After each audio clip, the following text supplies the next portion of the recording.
မှာကြည့်ပြကျွန်တော်ဘန်းကန်ကြည့်တာ9နာရီ18မိနစ်မှာကျွန်တော်ဘန်းကန်ကြည့်တယ်ဗျာပြီးတော့ねကျွန်တော်က TikTok ကိုတစ်ခါစာပို့လိုက်တာပေါ့နော်ဒီစာပို့တော့ထိုင်းလိုနဲ့ကျွန်တော်ပြောပြီးတော့ပို့လိုက်တယ်ပို့တော့ကျွန်တော်ပို့လိုက်တဲ့အချိန်မှာ9နာရီ26မိနစ်ရှိတယ်ပြီးတော့ね9နာရီ28မိနစ်မှာအသေးပြုတ်ပြလိုက်တယ်ပေါ့ဒီမှာသူရေးလာတဲ့အတိုင်းပေါ့နော်သူမချိုးဖောက်မှုမချိုးဖောက်ကြောင်းတွေ့ရှိပါကလုံခြုံရေးကိုလေးစား TikTok တိုင်ဝမ်ကိုလည်းထိုင်သိမ်းရကူညီပေးတဲ့အတွက်ကျေးဇူးပါကျွန်တော်ပြောလိုက်တာဘယ်လိုပြောရလဲဆိုတော့TikTok ကိုပြောတော့ဗောနော်ကျွန်တော် Minecraft game ကိုဆော့တာဗောနော်ကျွန်တော်ဒီငွေပိုင်းကိစ္စတွေဘာမှမလုပ်ဘူးဗောနော်အဲ့ဒါကိုကျွန်တော်ပို့ပြလဲအဲ့ဒါသူတို့တွေ့တဲ့အတိုင်းပဲ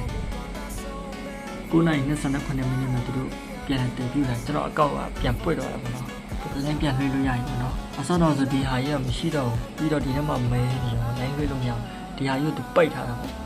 ပိတ်ထားပြီးတော့လိုင်းလွှဲလို့မရတော့ဘူးအမှန်တကယ်တော့ဗျာသူက3ရက်တောင်ဘန်းတာဗောကျွန်တော်3ရက်တောင်ဘန်းနေတယ်ဘန်းလိုက်တာကဗျာဒီလို24ရက်နေ့ကနေစပြီးတော့စဘန်းတာဆိုရင်3ရက်တောင်ဘန်းတာဗောနော်26 25 26 29 3ရက်တိုင်သူဘန်းဖြစ်လိုက်တော့ဗောနော်အခုကတော့ပြန်ပွင့်တော့အခုကတော့ပြန်ပွင့်ပြလိုက်ရင်တော့ကျွန်တော်